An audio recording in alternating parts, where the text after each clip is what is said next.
Hello, it's Monday the 1st of August. How are we in August already? How did that happen? It's just a really quick pep talk today to talk about structure and how it can either stifle you and leave you feel suffocated, like there's just no room for creativity, or it can really support you so that you can get more done, be more productive, more efficient, and ultimately really feel more creative and more freedom in your business and in your life. Now, I am someone who used to really think of structure as something that stifled me. I used to find knowing exactly what I was doing, when I was going to be doing it, incredibly boring.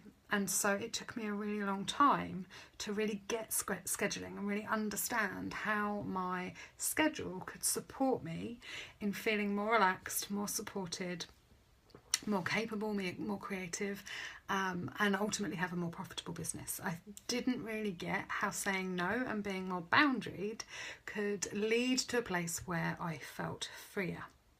And so this is something I'm really, really passionate about helping people with in their business, because I really want you to find a way of being much more creative and having more fun ultimately, and getting it all done. So I'm going to share 3 of my best scheduling tips or guidelines or processes, the things that have made a massive difference for me in the way that I schedule my business. Anyone who has done Misfit to Maven in 80 days will have had a much more in-depth version of this. These are really kind of key pointers for you, rather than diving in and looking at your specifics and how I break everything down. If anyone joins and wants to ask questions about what I do specifically, really happy to answer them.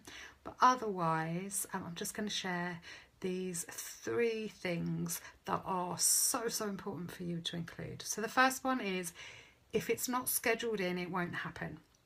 So include everything. In my schedule, there is date nights, there is yoga, there is days off, there's reading my book, seeing my mum, or my parents, or my family, or my friends, admin, accounts, getting my taxes done, content creation, the list goes on and on. But all of that stuff is scheduled in.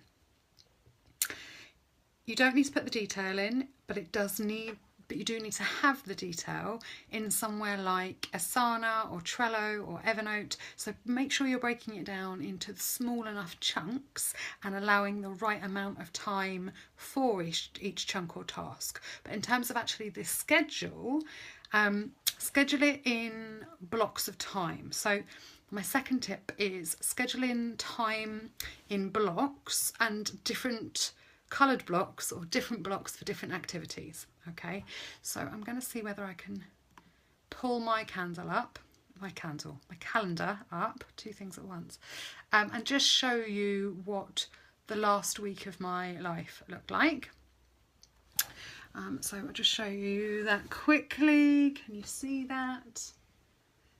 Yeah, okay, so I use different colours for different things. So I can see in a flash whether or not something, whether I'm doing too much work, whether I've got too much income producing activity, that's the blue, whether I've got not enough yellow, which is my personal life, when key marketing things are happening, which are green, and when admin is happening, which is red. And so for me, I can see what the week should break down like and what a month should look like, and it means that I can share some calendars with my team without overloading them and sharing my entire calendars with them. It also means that I can drag and drop blocks of time.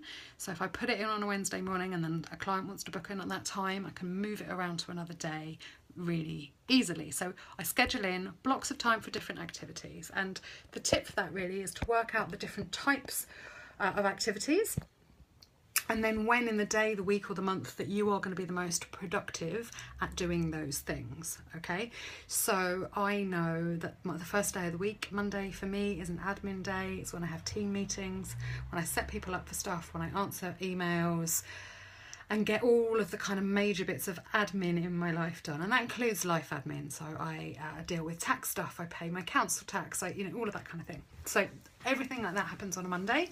I then have client days Tuesday through Thursday, and those are the days that I see my regular clients. I do discovery or accountability calls, or see people. I put makeup on, not on a Monday, as you can tell, and I get ready and I go out and do things. So, and then on a Friday is a content day. I batch content, create new content, go out and do big ideas or big thinking, get out of my office, go somewhere else and do something different from me. And that's how I've broken down my week, and that may or may not work for you, but there are other ways of doing that and grouping things together. Like I said, I use different coloured calendars so that I can see clearly how much time I'm spending on income producing activities or admin, or and I also batch things together so that I stay in a flow state, rather than having to mentally move from one type of work, so admin brain work, to client coaching work, to writing, to doing a video, which all uses different parts of my brain, and in cross-processing I lose efficiency. And that's proven. You can look at Todd Herman's work and other kinds of science that they've done around multitasking. It's just not possible to actually multitask, okay? And then tip 3 is to create rules that suit you and then communicate them. I used to think that I needed to be available to everyone all of the time, 24/7. But the truth is that it's not sustainable or profitable to be overstretched. Hi, Emma. I now create rules that suit me, and then I've communicated them. And that means that I'm now reliable. I overpromise less. I'm not overstretched, and I can deliver my best work.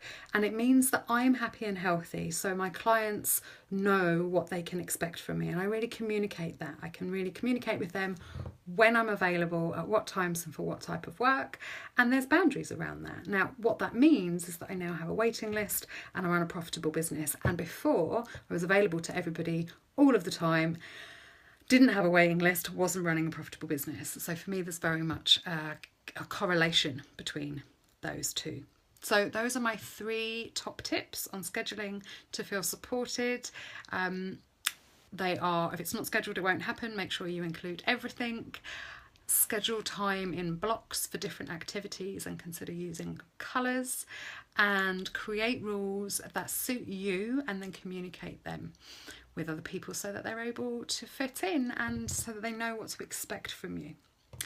And on that theme, it's the 1st of August, which means that I have clarity calls available again, and I'd love to help you with this stuff. So if scheduling feels overwhelming to you and you would like some help, come over to ebonieallard.com.